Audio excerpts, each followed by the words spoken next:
Hey, did I hear someone mention alcohol? Hi everyone, this is an anime studio, not a tutorial, but just kind of tips and overview on how to draw famous characters. I did a drawing of Bender from Futurama. Now, don't get mad when I say this, but I cheated. I cheated to be able to draw Bender. Essentially, I just downloaded a picture of Bender, brought it in, and then traced over all the elements. But it wasn't that easy. One of the big things you have to do is you have to think about the logistics of the character specifically. So you have to think about things like, okay, he's got, arms that don't actually have an elbow. He doesn't have a forearm and an arm. He's just got this one little slinky-like arm. He's got these lines that go through. So you have to think about that because you could draw him and you can have a picture, just like I have. Yeah, you can have a picture, but will he move? Will he be able to move well? And so you have to think about those elements. So you think about the teeth, you think about the eyes, you think about how the head moves around, you think about the torso, you think about the legs, you think about the feet. What are the logistics of this character? And so I did just that. And so, actually, we'll get more like the original picture. And that's what he had. Oh, and his eyes were actually looking over here. And he was actually kind of angry at the time, so bring his eyes down. He was really angry. And so, wait, how do we get him to do all that? Well, once you got everything drawn, as I said, you got to think about the logistics. So looking at the logistics, let's look at the head. The head, he doesn't have lips. He just has exposed teeth. So I actually have the mouth layer, his teeth, behind the head base. And now you can also see that I keep part of the head base behind the mouth. Anything that's going to wrap around a 3D, I just copy and paste points to make it wrap around. So you have the mouth and have the head base.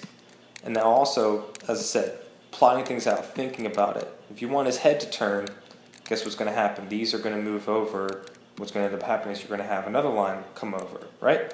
So I just thought about that beforehand and made sure to have that in there. So I already have that in there. It's just sitting over top, waiting to come out. So that when I turn his head, it comes out. There it is. There's that line I was plotting out beforehand. Now his eyes move forward, the visor. And so with the eyes, now eyes specifically, in Simpsons Futurama eyes, they overlap. And so that means each lid is going to interact differently. So for him, I did a masking layer for each eye separately. So he's got one, the other, back and forth. And so each one has their own masking lids. Now obviously the lid is just blackness, that's what it is for Bender. But that helps with the elements I was showing you, in terms of being able to make them come down and not interfere with each other. You don't want them interfering with each other. So that was an important thing there. I also had the visor in front, and with this, get rid of everything else. It's got the hollow point right there for vision, the blackness behind it, and then each eye. So that, once again, you can move, and you just move the visor part, and it takes care of the rest. And now with his mouth, I thought about the fact Bender, when you watch Bender, these two lines flap up and down, and they also create an O sound. So I use smart bones to make his mouth, his teeth go up and down, up and down, up and down, and then to make that phonetic O sound. So you can go, oh, and make the sounds like that. And now for his body, once again, I did everything mostly with smart bones, or at least actions. You can learn about actions in smart bones, but that's only Anime Studio Pro. So pretty much you can only make this character if you have the Pro version. And so I did that with his arms. I make his arm move around. I thought about the lines as I talked about. So in his right arm, I used the masking of lines and then had the arm separate so that I can move that around, and then separately, using actions, I have the lines move accordingly. Because, let's see, it starts to pinch. I didn't do an action for that. So that's what it looks like if you don't mess with it. But when you use actions, oh, it's nice and smooth. And same thing with this arm again. Did actions going onto this side, I did actions going up to about there, but it started getting weird. Couldn't really figure it out too well. Tried really hard. So just kept him going over here. But this works pretty well. You know, he's able to punch something small. I'm able to reach over to the door, which is important to be able to pull the door open.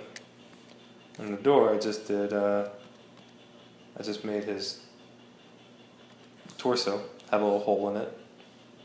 Put the closet door, the backing of it, and then put a door over top. And made the door be able to swing open and close with smartphones. And so, as a result, you're able to get a character that moves around. You're able to do those different things. So, for any specific questions, you can just comment or ask. That's essentially how I got a moving bender, is smart tracing. Tracing with a purpose. And then thinking about the show, thinking about how the character moves, and making things work like that. 'Cause I didn't get much into the legs, but they're not too much different from the arms. I didn't work on them too much, so swing up, and then have the foot moving around so that it can chomp down.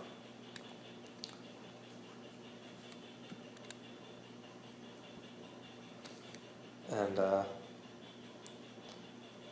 I didn't do a good job on this one, but between here and there, I use onion skins to be able to keep a natural movement. So it's like he picks his leg up, stomps it down, but I needed to make sure that this leg stays put the entire time. So I see the red ring, I'm like, okay, staying put. So that looks pretty good.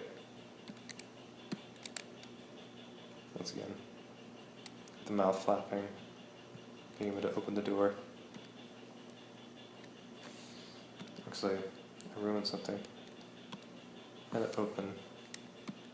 So he has it open, and I use a little switch there on the hand so that he can reach and grab and pull. Right? Alright, any questions? Ask, and I'll try to help however I can.